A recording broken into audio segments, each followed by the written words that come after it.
कैसे हैं आप सब लोग। तो स्टूडेंट्स, आज हम संस्कृत शिक्षण के अंतर्गत संस्कृत शिक्षण एवं पाठ्य सहगामी क्रियाएं, संस्कृत टीचिंग एंड को करिकुलर एक्टिविटीज़ के विषय में अध्ययन करेंगे। तो चलिए स्टूडेंट्स, स्टार्ट करते हैं। पाठ्य सहगामी क्रियाएं। पाठ्यक्रम शिक्षा का एक अभिन्न अंग माना जाता है, जिसका निर्धारण हम इस प्रकार से करते हैं कि जिसके द्वारा बालकों के शैक्षिक उद्देश्यों की प्राप्ति हो सके। और आधुनिक शिक्षा प्रणाली हमारी कैसी है? बाल केंद्रित है, क्योंकि इसमें हम बालक के सर्वांगीण विकास पर बल दिया जाता है।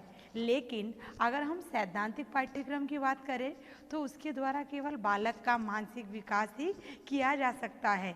इसलिए जब हम पाठ्यक्रम में कुछ इस प्रकार की क्रियाओं को सम्मिलित करते हैं जिससे छात्रों के शारीरिक, नैतिक, सामाजिक, राजनैतिक और आध्यात्मिक गुणों का विकास किया जा सके, और पहले जो ये क्रियाएं थी, इन क्रियाओं को ना पाठ्येतर क्रियाएं, एक्स्ट्रा करिकुलर एक्टिविटीज़ कहा जाता था। किंतु अब वर्तमान समय में इसका बहुत अधिक महत्व हो गया है और इनकी महत्ता को देखते हुए ही इन्हें हम पाठ्य सहगामी क्रियाएं कहते हैं। पाठ्य सहगामी क्रियाएं, इसकी अगर हम परिभाषा व्यक्त करना चाहें तो इसको हम ऐसे परिभाषित कर सकते हैं कि पाठ्य सहगामी क्रियाओं से अभिप्राय उन क्रियाकलापों से है जो छात्र के सर्वांगीण व्यक्तित्व विकास करने तथा शिक्षा के पूर्व निर्धारित लक्ष्यों को प्राप्त करने में सहायता देते हैं। इसी संबंध में प्रोफेसर पठान ने भी अपने विचार व्यक्त करते हुए लिखे हैं कि पाठ्य सहगामी क्रियाओं से तात्पर्य उन छात्र क्रियाओं से है जिनमें छात्र अध्यापक के मार्गदर्शन में कुछ उत्तरदायित्व सुनियोजित विधि से संपन्न करने के लिए भाग लेते हैं। उसी को हम क्या कहते हैं? पाठ्यक्रम सहगामी क्रियाएं या पाठ्य सहगामी क्रियाएं कहते हैं। अब पाठ्य सहगामी क्रियाएं, ये जो पाठ्य सहगामी क्रियाएं हैं, विद्यालय में वैसे तो कई सारे प्रकार होते हैं, लेकिन विद्यालय में हमें अनेकों प्रकार से पाठ्यक्रम सहगामी क्रियाओं का विकास करना होता है। इसके लिए हम जो मुख्य पाठ्य सहगामी क्रियाएं हैं, इनको हम निम्नलिखित प्रकारों में विभक्त कर सकते हैं। सर्वप्रथम शैक्षिक क्रियाएं। शैक्षिक क्रियाएं, इसके अंतर्गत साहित्य परिषद, विज्ञान क्लब, भूगोल परिषद, वाणिज्य परिषद आदि को सम्मिलित करते हैं।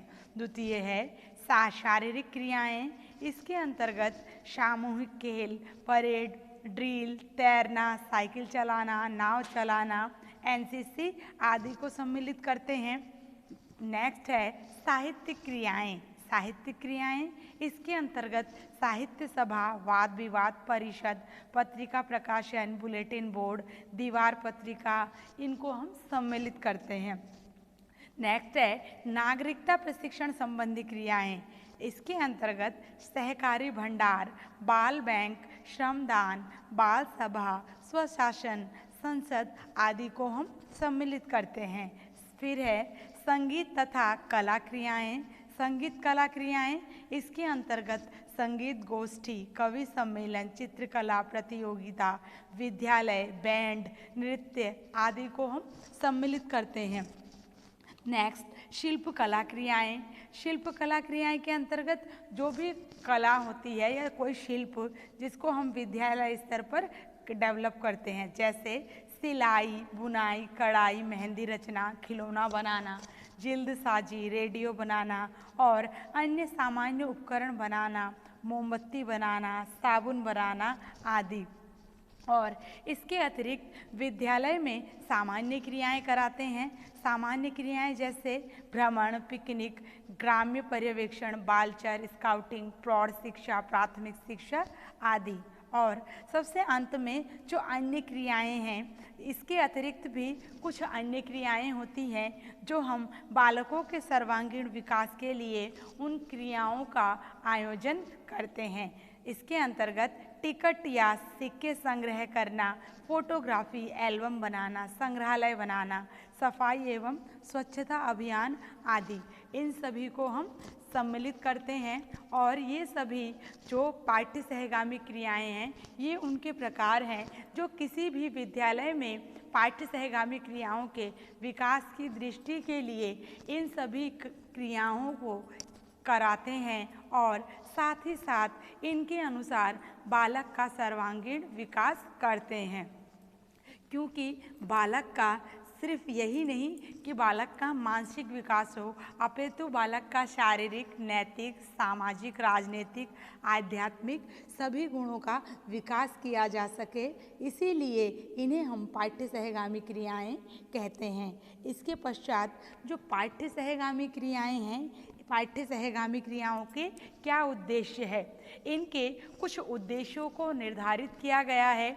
क्योंकि वर्तमान समय में जो शिक्षा है वो शिक्षा प्रणाली बाल केंद्रित है और हमें उसी को ध्यान में रखकर इसके कुछ उद्देश्यों का निर्धारण करना चाहिए। और इसके लिए जो उद्देश्य बताए गए हैं वो उद्देश्यों को हम इस प्रकार से व्यक्त करेंगे। सर्वप्रथम है छात्रों में स्वतंत्र अभिव्यक्ति, साहित्यिक अभिरुचि तथा प्रगति की भावना का विकास करना, जिससे वो देश के योग्य नागरिक बन सके। ये सर्वप्रथम पाठ्य सहगामी क्रियाओं के उद्देश्य होते हैं। द्वितीय, छात्रों में तर्क, चिंतन, सृजनात्मक शक्ति का विकास करना। जो छात्र हैं उनके अंदर इन सभी शक्तियों का विकास करना भी पाठ्य सहगामी क्रियाओं के उद्देश्य है। तृतीय है छात्रों में सहयोग, सहिष्णुता, दया, सेवा की भावना का विकास करना। जो छात्र है उनके अंदर सहयोग, सहिष्णुता, दया और सेवा की भावना का विकास करना। इसके पश्चात विद्यालय समाज, देश व विदेश की समस्याओं को जानने, समझने तथा उन्हें हल करने की प्रेरणा प्रदान करने हेतु भी पाठ्य सहगामी क्रियाओं का आयोजन किया जाता है। इसके पश्चात छात्रों में संस्कृत भाषा के प्रति रुचि व लगाव उत्पन्न करना, जिससे संस्कृत साहित्य के भंडार की श्रीवृद्धि हो सके, अर्थात जो संस्कृत के प्रति उनका ज्ञान है वो और अधिक समृद्धशाली हो सके और जो साहित्य है उनमें वो रुचि और तत्परता के साथ साहित्य के प्रति जो लगन है उनके साथ वो अध्ययन कार्य संपन्न कर सके। तत्पश्चात छात्रों में सांस्कृतिक चेतना का विकास करना, जिससे कला, संस्कृति, परंपराओं को अक्षुण्ण रखा जा सके, अर्थात जो भी छात्र है उनकी सांस्कृतिक चेतना का विकास करें, जिससे जो कला है, संस्कृति है, परंपराएं हैं, उनको हम एक अक्षुण्ण अर्थात कभी समाप्त ना होने वाली इस प्रकार से उसको स्थायित्व बनाकर रख सके। तत्पश्चात है छात्रों में ऐसी भावनात्मक एकता का विकास करना, जिससे वे क्षेत्रीय, जातीय, सांप्रदायिकता की संकीर्ण भावनाओं से ऊपर उठकर राष्ट्र एवं विश्व के कल्याण के लिए कार्य कर सके और हमारे जो देश का जो विचारधारा है या जो मानते हैं कि हम वसुधैव कुटुंबकम अर्थात पूरा विश्व एक परिवार है और सबसे ऊपर महाराष्ट्र एवं विश्व कल्याण, मानव कल्याण के लिए ही हमें कार्य करना है। ठीक है। तत्पश्चात छात्रों को अवकाश के सदुपयोग के लिए प्रशिक्षित करना, जिससे जो भी छात्र हैं वो जो अवकाश के समय हो उनमें इस प्रकार की क्रियाएं करके वो अपने कौशलों का विकास करने में सक्षम हो सके। तत्पश्चात छात्रों में शारीरिक, सामाजिक, नैतिक और मानविक और मनोवैज्ञानिक गुणों का विकास करना। जो इन सभी गुणों का विकास होगा जिसके द्वारा बालक अपना सर्वांगीण विकास कर इस अपने उद्देश्य की प्राप्ति को प्राप्त करने में वो सक्षम हो सकते हैं और जो उनका उद्देश्य है एक कुशल और सफल नागरिक बनना, इस उद्देश्य की प्राप्ति में भी वो सफल हो सकते हैं। तत्पश्चात छात्रों में नेतृत्व क्षमता व उत्तरदायित्व की भावना का विकास करना। जो छात्र हैं उनकी नेतृत्व क्षमता और उत्तरदायित्व की भावना का भी विकास हो सके। और छात्रों के सैद्धांतिक ज्ञान को व्यवहार में प्रयोग करना तथा स्वयं में सुधार का अवसर प्राप्त कराना भी पाठ्य सहगामी क्रियाओं के उद्देश्य है।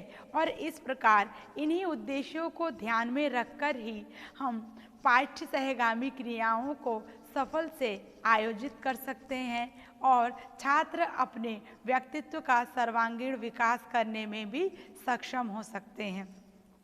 इसके पश्चात प्रमुख पाठ्य सहगामी क्रियाएं कि संस्कृत शिक्षण के अंतर्गत हम कौन सी प्रमुख पाठ्य सहगामी क्रियाओं का आयोजन करते हैं। ठीक है, जो प्रमुख पाठ्य सहगामी क्रियाएं हैं उसके अंतर्गत छात्रों के व्यक्तित्व के सभी विकास में सहायता पाठ्य सहगामी क्रियाओं के द्वारा प्राप्त होती है, क्योंकि इससे छात्र स्वयं अपनी रुचि व आंतरिक प्रेरणा से भाग लेते हैं और पाठ्य सहगामी क्रियाओं में इस प्रकार की गतिविधियों को सम्मिलित किया जाता है जिससे छात्रों का शारीरिक, सामाजिक, नैतिक, मानसिक और आध्यात्मिक विकास हो सके और संस्कृत विषय में सांस्कृतिक एवं साहित्यिक गतिविधियों के माध्यम से छात्रों के सर्वांगीण विकास का प्रयास किया जाता है। अब हम इसके बारे में विस्तार से चर्चा करेंगे। जो प्रमुख पाठ्य सहगामी क्रियाएं हैं संस्कृत विषय के अंतर्गत, उसको हम दो भागों में विभक्त करते हैं। एक है साहित्यिक क्रियाएं और द्वितीय है सांस्कृतिक क्रियाएं।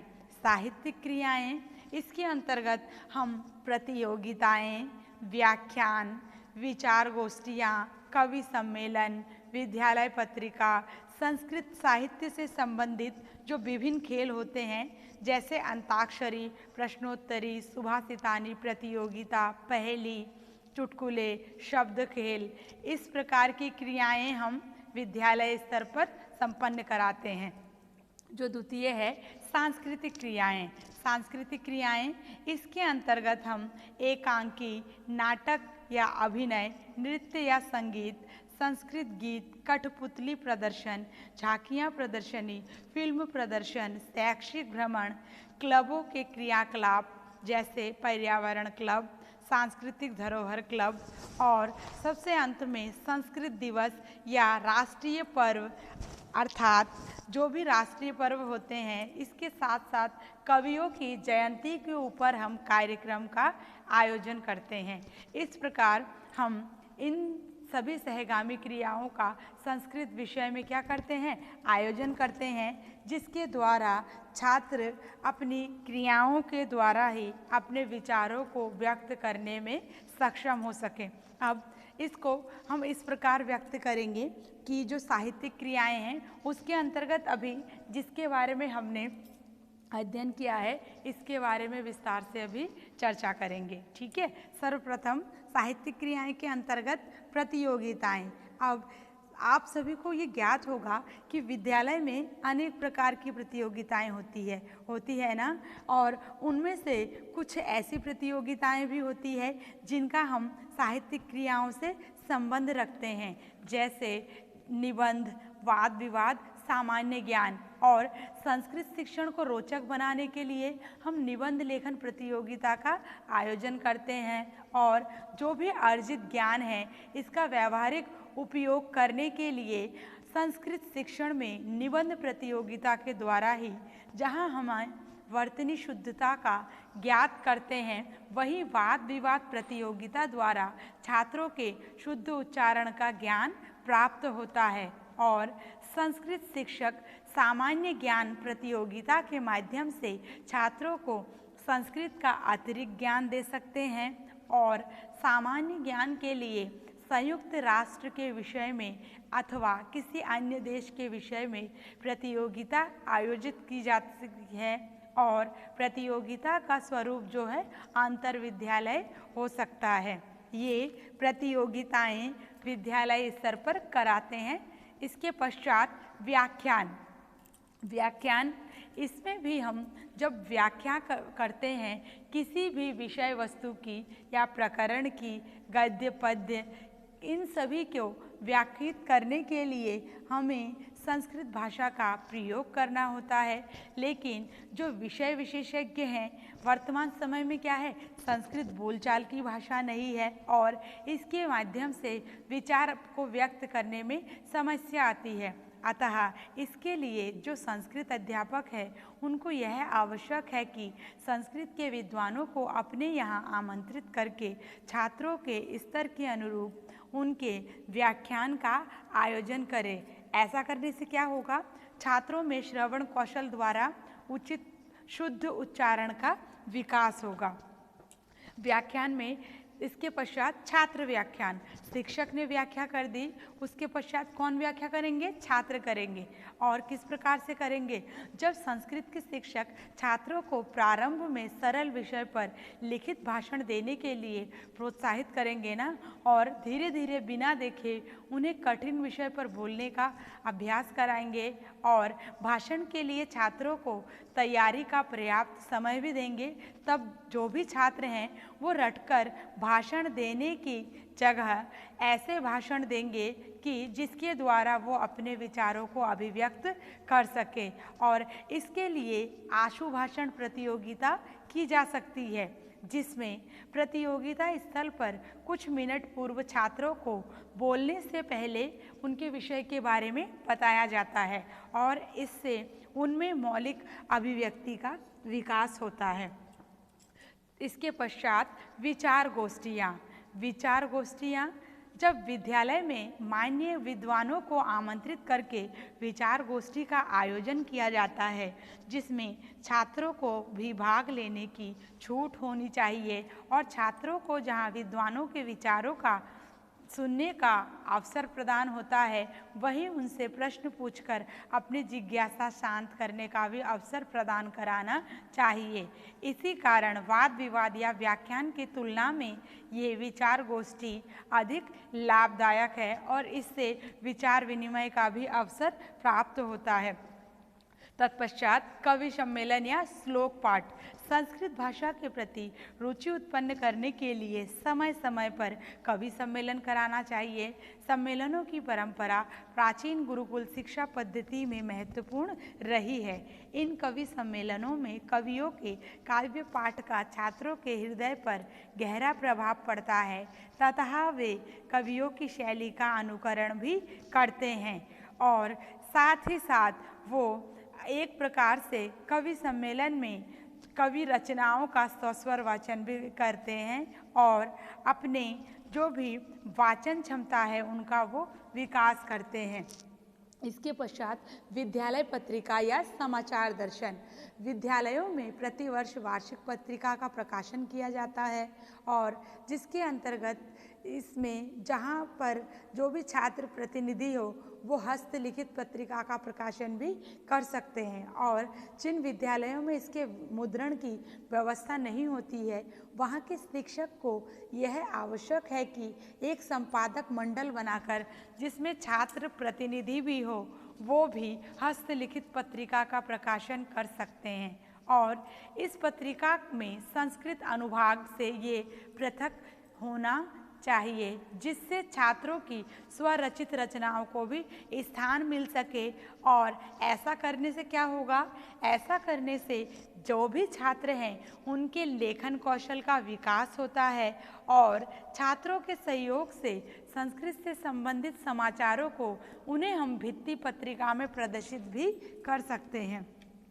इसके पश्चात संस्कृत साहित्य संबंधी विभिन्न खेल, जो संस्कृत साहित्य है उससे संबंधित जो विभिन्न खेलों का हम आयोजन करते हैं, जैसे अंताक्षरी, प्रश्नोत्तरी, सुभाषितानी प्रतियोगिता, पहेली, चुटकुले, शब्द खेल, इस प्रकार के खेलों का आयोजन करके हम क्या करते हैं, जैसे कोई खेल हम विद्यालय में करा रहे हैं तो इसमें एक अंत का अक्षर लेते हैं या कोई दल संस्कृत गीत गाता है, श्लोक या सुभाषितानी सुनाते हैं। ये गीत या श्लोक या सुभाषितानी उस अक्षर से समाप्त होते हैं और दूसरे दल उसी समाप्त होने वाले अक्षर से संस्कृत गीत, श्लोक या सुभाषितानी शुरू करते हैं। यही क्रम चलता रहता है।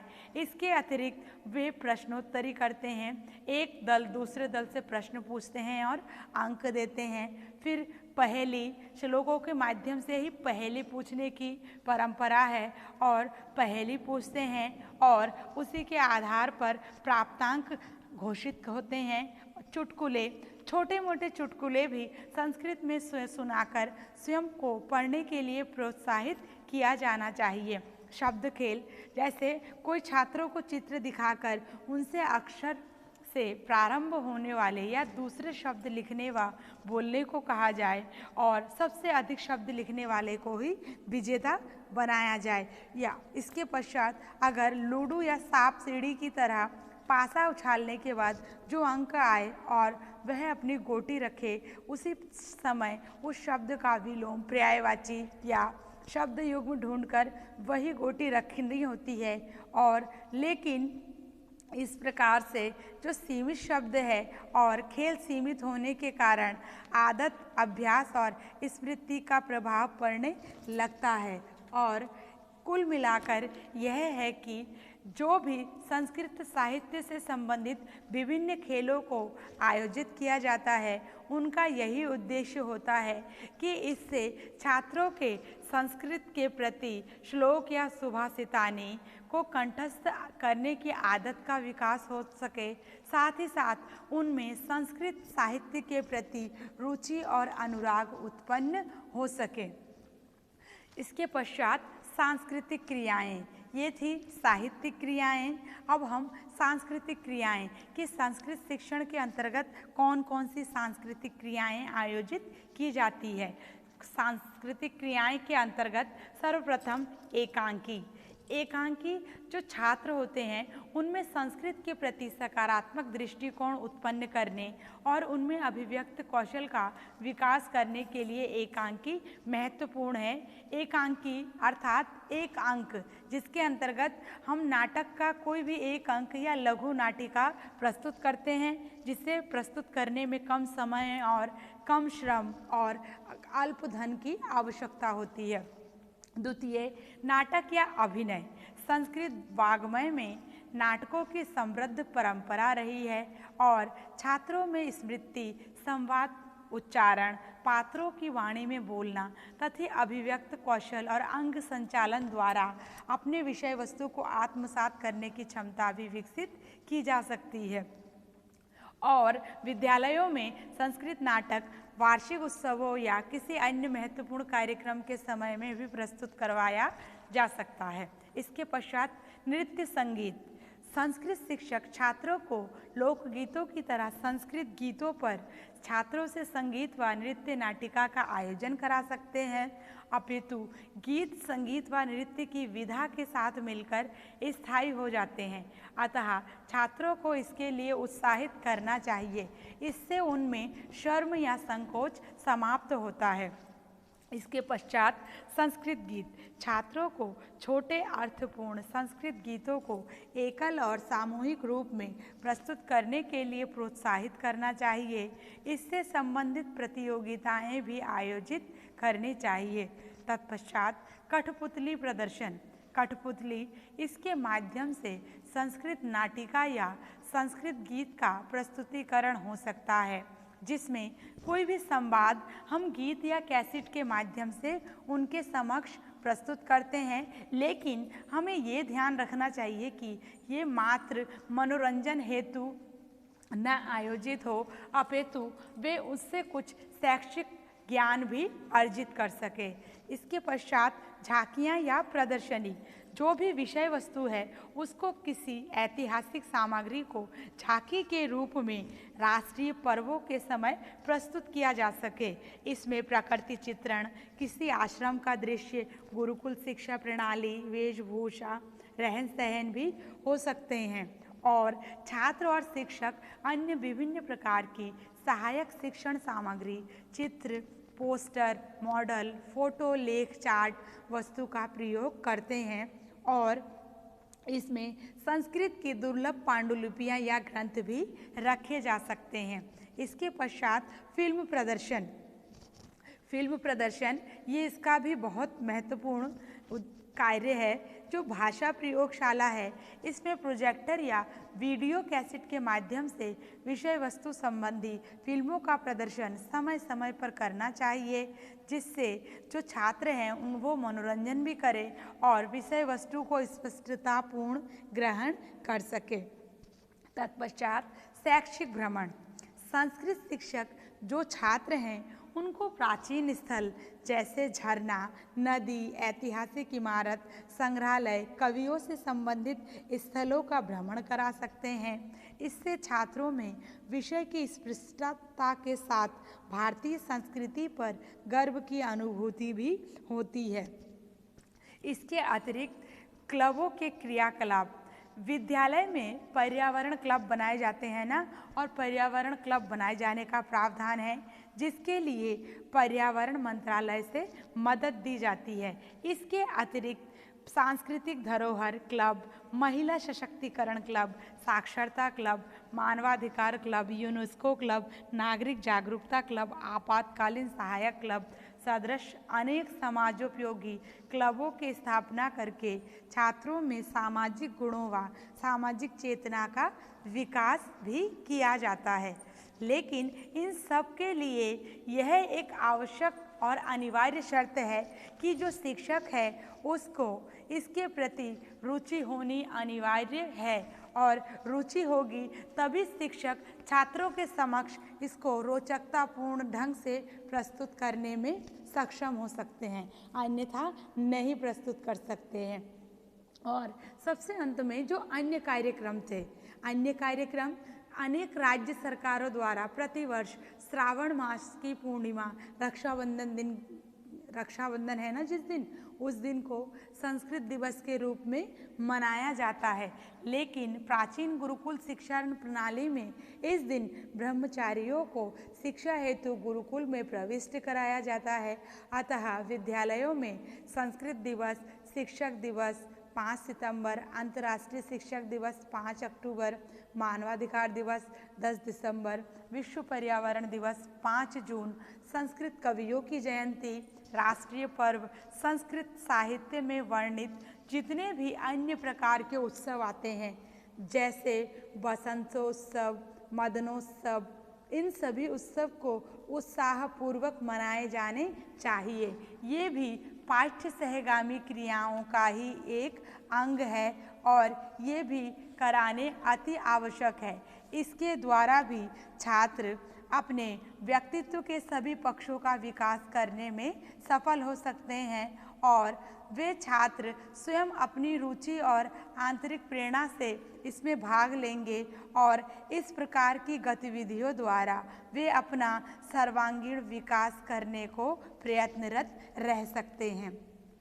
तो स्टूडेंट्स, इस प्रकार आज हमने संस्कृत शिक्षण में विभिन्न प्रकार की पाठ्य सहगामी क्रियाओं के विषय में अध्ययन किया कि पाठ्य सहगामी क्रियाओं का आयोजन किया जा सकता है, किंतु ये भारतीय शिक्षा प्रणाली का अत्यंत दुर्भाग्य है। दुर्भाग्य किस लिए कि आज हमने इसके बारे में जो अध्ययन किया है ना, इसका वर्णन केवल पुस्तकों तक ही सीमित रह गया है तथा इसके अतिरिक्त कुछ एक क्रियाएं शिक्षक प्रशिक्षण कार्यक्रमों में केवल परीक्षा उत्तीर्ण करने तक ही सीमित रह गई है, क्योंकि अब ना तो शिक्षक इसमें रुचि लेते हैं और ना छात्रों के अभिभावक उन्हें इनके लिए अनुमति देते हैं। अनुभूति साथ साथ उनकी दृष्टि से ये सब व्यर्थ की चीज़ें हैं। फिर भी इन सभी क्रियाओं के सफल संपादन के लिए हमें एक सीमित समिति गठित करनी चाहिए जिसमें छात्र प्रतिनिधि अधिक हो और जो हमारी समिति है उसकी संपूर्ण कार्य की योजना कार्य संपादन के साथ संपन्न करे और कार्य समाप्ति पर कार्य की समीक्षा हो एवं आगामी कार्यक्रम व उन कमियों को समाप्त किया जाए जो वर्तमान समय में संस्कृत शिक्षण में विभिन्न प्रकार की पाठ्य सहगामी क्रियाओं के आयोजन के समय हमारे समक्ष प्रस्तुत होती है और इसके लिए हमें इन कमियों को दूर करने के लिए प्रयास करना होगा और हम इन कमियों को स्वतः दूर करने में सक्षम हो सकते हैं। और जब हमारी ये कमियां दूर होगी तो हमारे आगामी जो कार्यक्रम हैं वो कार्यक्रम किस प्रकार से सुचारू रूप से संपन्न हो सकते हैं और इससे हम निश्चित रूप से जो हमारे इच्छित शैक्षिक लक्ष्य है उनकी प्राप्ति करने में भी हम संभव हो सकते हैं। ठीक है, ओके, थैंक यू क्लास।